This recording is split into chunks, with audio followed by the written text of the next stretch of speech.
समय और कर।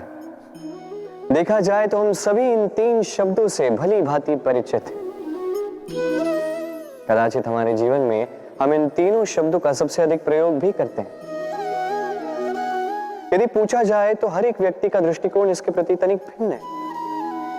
कोई कहता है कि समय ही है जो भाग्य बनाता है, कोई कहता है कि भाग्य ही है जो समय को बदल देता है, कोई कहता है कि भाग्य और कर दोनों एक ही तराजू के दो पलड़े हैं। यदि आपको सत्य समझाऊं तो कुछ इस प्रकार समझाऊंगा। मनुष्य जीवन प्राप्त करना, मनुष्य के रूप में जन्म प्राप्त करना, ये भाग्य के हाथ में। मृत्यु को प्राप्त होना समय के हाथ में। ये दोनों हमारे हाथ में नहीं। किंतु मृत्यु के पश्चात भी सदा सदा के लिए अमर हो जाना, लोगों के मन में बसना, ये अवश्य हमारे हाथ में। और ये हम प्राप्त कर सकते हैं केवल हमारे कर्मों द्वारा। अर्थात कर्म ही है जो सबका आधार है। तो इससे कभी विचलित ना हो। संसार का सबसे घातक प्राणी कौन सा? कोई कहेगा बाघ, कोई कहेगा सिंह, कोई कहेगा सर। नहीं, संसार का सबसे घातक प्राणी है एक कपटी मित्र। अन्य सारे पशु केवल आपको शारीरिक हानि पहुंचा सकते हैं, किंतु एक कपटी मित्र आपकी बुद्धि का विनाश कर सकता है, आपके विवेक का विनाश कर सकता है, सोचने समझने की शक्ति को हर सकता है। एक कपटी मित्र आपके जीवन को नष्ट भ्रष्ट कर सकता है। उसमें इतनी क्षमता होती है कि वो आपको विनाश के ऐसे दलदल में ढकेल दे जहां से निकल पाना लगभग असंभव है। और जब आपको सत्य का ज्ञान हो जाता है, तब आप में जागती है प्रतिकार की भावना, जो भी सर्वप्रथम आप ही का विनाश करते हैं। इसलिए जीवन में कपटी मित्रों से सावधान रहें और विश्वास लोगों पर सोच समझ कर ही कीजिए।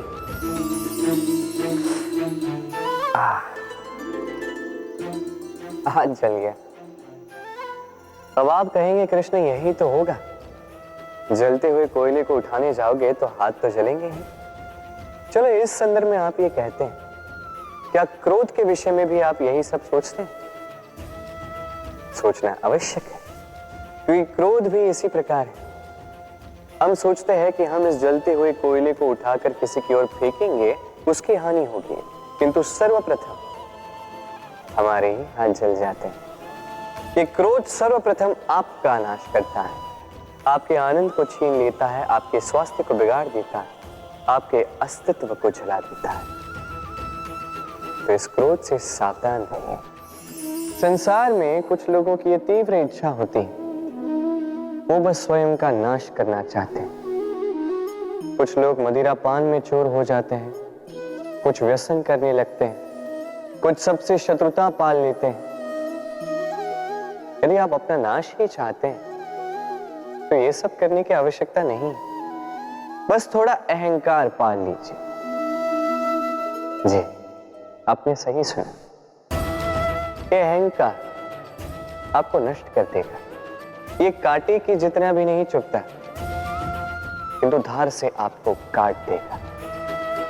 धीरे धीरे आपके सारे प्रियजन, आपके संबंधी, आपके मित्र, जिनसे आप प्रेम करते हैं, सभी को आपसे दूर कर आपको अकेला कर देगा ये अहंकार।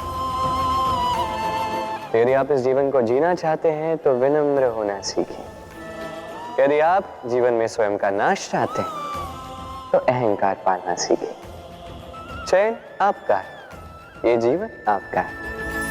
कभी आपने किसी स्वर्णकार को देखा है? स्वर्ण उसका होता है, आभूषण बनाने की कला उसकी होती है, फिर भी वो बार बार स्वर्ण को गर्म करता है, हथौड़ी लेकर बार बार उस पर प्रहार करता है। इसलिए ताकि वो उस स्वर्ण को कुंदन बना सके। हर एक चोट के साथ उसमें छिपी खोट को निकाल सके। एक विवेकवान व्यक्ति को भी यही करना चाहिए। इससे पहले कि यह संसार चोट से आपको भंग कर दे, आप स्वयं में छिपी खोट को समझकर उसे निकालना सीखें। भले ही थोड़ी पीड़ा सहनी पड़े, ये कीजिए अब। यदि आपको कुंदन बनना है तो स्वयं को स्वयं का स्वर्णकार बनना ही होगा। देखिए इस घास को, कितनी कोमल, कितनी मृदु।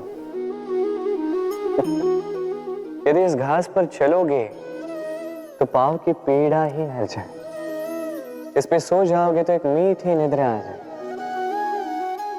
किंतु यदि इसी घास को आप ठीक से नहीं पकड़ोगे, ये आपकी उंगलियां भी काट सकती है। यही कोमल घास आपको चोट पहुंचा सकती है। इसी प्रकार हर एक व्यक्ति जो धर्म के पथ पर चल रहा है, उसे चोट पहुंच सकती है यदि उसको धर्म के पूर्ण स्वरूप, उसके वास्तविक स्वरूप के विषय में ज्ञान ना हो।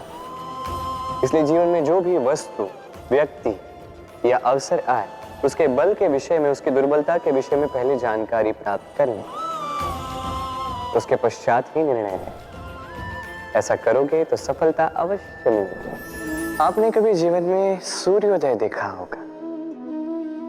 कितना संतोषदायक, कितना ऊर्जादायक होता है।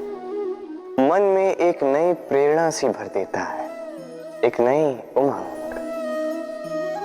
किंतु यदि आप जागने में विलंब करते हैं तो आप इस सूर्योदय को देख ही नहीं पाते। अब इसी प्रकार होता है हमारे जीवन में अवसर, सूर्योदय की बातें। यदि आप अपने जीवन में आवश्यकता से अधिक प्रतीक्षा करेंगे इस अवसर का लाभ उठाने में, तो ये अवसर आपकी प्रतीक्षा नहीं करेगा, ये निकल जाएगा। इसलिए इन्हें सहेज कर रखें, सही समय पर जागें और इन अवसरों का लाभ उठाएं, अपने कर्म को पूर्ण रूप से साकार करें। इसे एक मुहूर्त की भांति देखें। यदि ऐसा करोगे तो जीवन भी सूर्योदय की भांति ही होगा। इसमें संतोष होगा, इसमें गरिमा होगी और इसमें होगी शांति। हम जीवन में ऐसे कई लोगों को जानते हैं जो अत्यंत शक्तिशाली होते हैं, स्वयं की परीक्षा देने में कभी नहीं चूकते, अत्यंत कठोर होते हैं, दृढ़ निश्चयी होते हैं, किंतु फिर भी उन्हें सफलता नहीं मिलती। क्यों? क्या कारण है इसका? लोह पुरुष जैसा व्यक्तित्व होने के पश्चात भी उन्हें सफलता क्यों प्राप्त नहीं होती? अब इसका उत्तर स्वयं उनके व्यक्तित्व में छिपा होता है। लोह पुरुष, लोहा।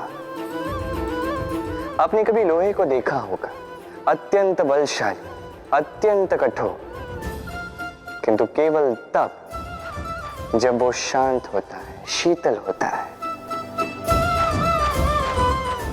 उसे गर्म कीजिए, आप पाएंगे कि वो इतना कठोर नहीं रहा। उस पर एक छोटा सा प्रहार कीजिए और उसका आकार ही मुड़ जाता है। समझ? यदि आप भी जीवन में अपने बल से, अपने निरंतर प्रयासों से कुछ बड़ा करना चाहते हैं, तो सर्वप्रथम इस मन को शांत कीजिए, इसे शीतल बनाए रखिए। जो भी जीवन में मिला उसमें संतोष पाना सीखें। इस क्रोध की ऊष्मा से स्वयं को ना बदलिए। पहचानिए उन विचारों को जो क्रोध को बढ़ाते हैं और उनका पतन कीजिएगा, अन्यथा ये क्रोध आपका पतन अवश्य करेगा। राधे राधे।